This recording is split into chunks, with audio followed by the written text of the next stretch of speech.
Halo anak-anak, selamat pagi, selamat bertemu kembali di dalam sekolah minggu. Kita pada pagi hari ini kita bersyukur kepada Tuhan. Kita masih diberikan kesehatan yang baik, kita masih diberikan berkat yang luar biasa yang kita rasakan sampai pagi hari ini. Saat ini kita akan bersama-sama belajar akan kebenaran firman Tuhan yang nanti akan diambil dari kitab Yesaya. Nah, kita tahu bahwa bulan November ini adalah tanggal-tanggal yang terakhir sebelum kita akan memasuki di dalam bulan Desember, di mana bulan Desember nanti kita akan mengingat bersama-sama, merayakan bersama-sama akan Natal, yaitu kelahiran tentang Tuhan Yesus. Mari sebelumnya kita akan berdoa untuk mengawali pagi hari ini di dalam persekutuan sekolah minggu kita. Mari kita berdoa. Tuhan Yesus, kami bersyukur di hadapan Tuhan sebab kasih-Mu melimpah atas hidup kami sampai pagi hari ini. Saat ini Tuhan, kami menyerahkan waktu kami ketika kami belajar akan firman Tuhan. Tolong kami untuk kami mengerti akan kebenaran firman-Mu, supaya firman-Mu menguatkan kami, membawa kami untuk kami mengenal Engkau ya Yesus lebih dan lebih dalam lagi. Kami menyerahkan waktu kami, guru-guru sekolah minggu kami, dan juga teman-teman kami, supaya kami bisa bertumbuh di dalam iman kami di dalam Engkau. Terpujilah nama-Mu Tuhan, kekal selamanya. Dalam nama Yesus kami bersyukur, amin. Nah, anak-anak, kita akan belajar yaitu tentang bagaimana kelahiran Tuhan Yesus itu sudah dinubuatkan 700 tahun sebelum Yesus lahir.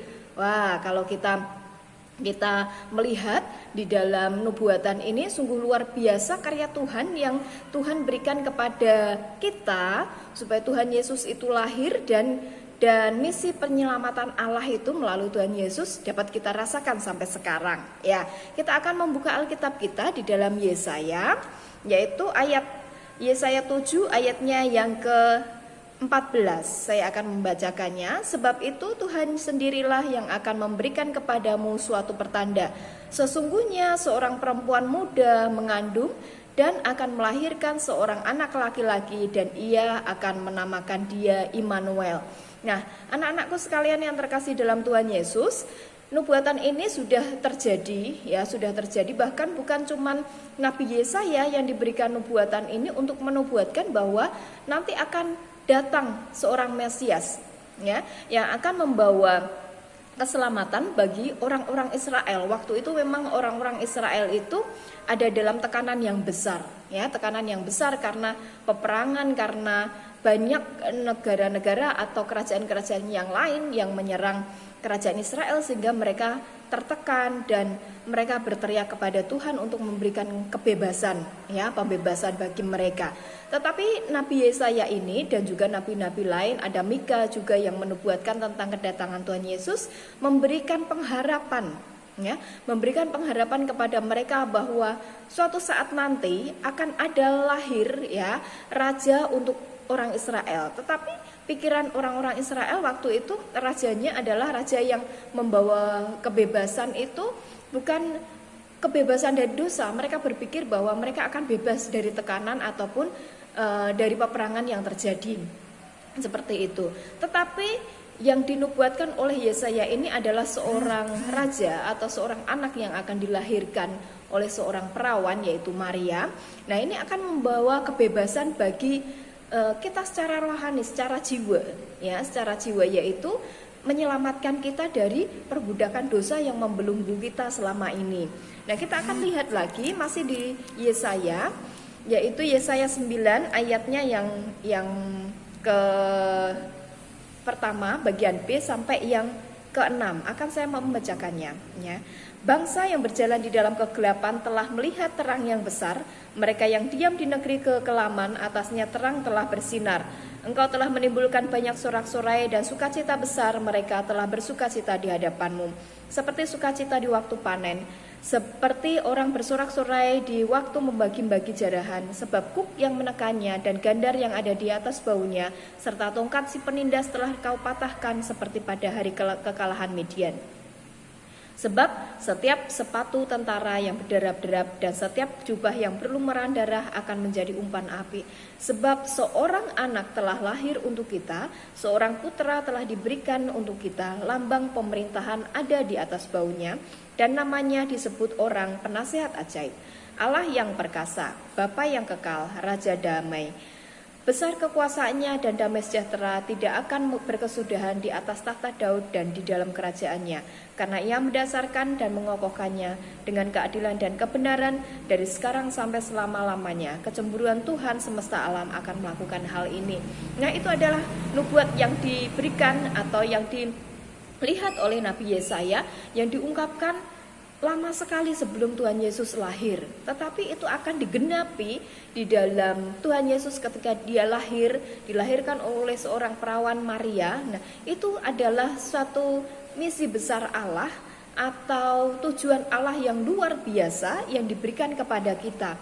Jadi jauh sebelum Yesus lahir, Allah sudah merencanakan segala sesuatunya yang indah buat kehidupan kita. Bukan cuma untuk bangsa Israel pembahasan itu, ya, tetapi untuk kita semuanya, orang-orang yang percaya kepadanya, ya. Kita tertulis di dalam kitab Yohanes 3 ayat 16 bahwa yang percaya kepada Yesus itu tidak akan binasa, melainkan beroleh hidup yang kekal. Ya, itu sudah kita dapati dan kita sudah mendapatkannya.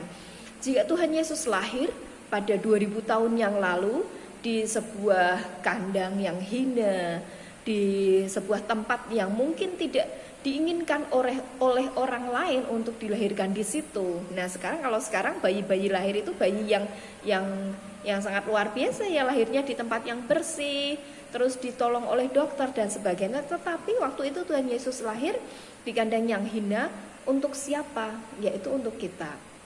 Ya, Yesus lahir dalam kesederhanaannya. Itu sudah dinubuatkan, yaitu misi besar Allah yang terjadi dalam kehidupan kita adalah memberikan Yesus kepada kita untuk menyelamatkan kita. Menyelamatkan dari apa? Dari perbudakan dosa. Nah, karena dosa manusia itu sudah begitu luar biasanya, merajalela, bahkan menguasai diri kita. Nah, perlu ada keselamatan, ya. Ketika kita akan masuk surga, kita tidak bisa bertemu dengan Allah yang kudus karena kita orang yang berdosa. Nah, ketika ada Yesus yang menjadi jembatan kita, yang menjadi perantara untuk kita masuk ke sana, adalah sungguh luar biasa, ya, yang Allah berikan kepada Yesus untuk menjadi penyelamat kita, supaya kita akan sampai kepada Allah, ya, supaya kita sampai kepada Allah yaitu melalui Yesus yang kita percaya. Nah, itu pagi hari ini yang bisa kita pelajari. Natal sebentar lagi kita akan peringati, ya, kelahiran Yesus sebentar lagi akan kita peringati, dan kita mengetahui, kita belajar saat pagi hari ini bagaimana kelahiran Yesus itu sudah dinubuatkan 700 tahun yang lalu sebelum Yesus lahir.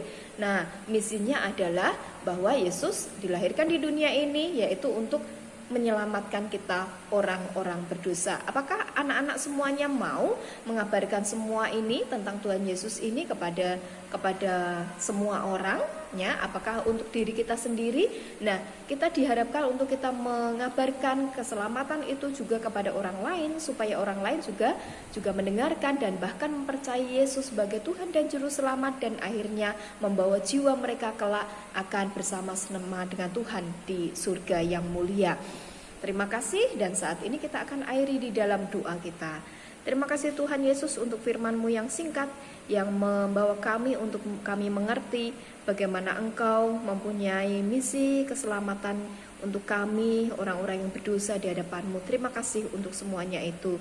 Dan terima kasih untuk Tuhan Yesus yang sudah menyelamatkan kami dari belenggu dosa yang kami lakukan, ya Tuhan. Kami menyerahkan hidup kami selanjutnya di hadapan-Mu, dan biarlah anak-anak juga akan mengerti akan iman mereka kepada Tuhan Yesus, bahwa iman mereka adalah iman yang hidup, yang bertumbuh di dalam Kristus, supaya mereka juga mengenal Yesus lebih dan lebih dalam lagi. Kami menyerahkan kami selanjutnya hanya dalam nama Yesus kami bersyukur dan kami berdoa. Amin.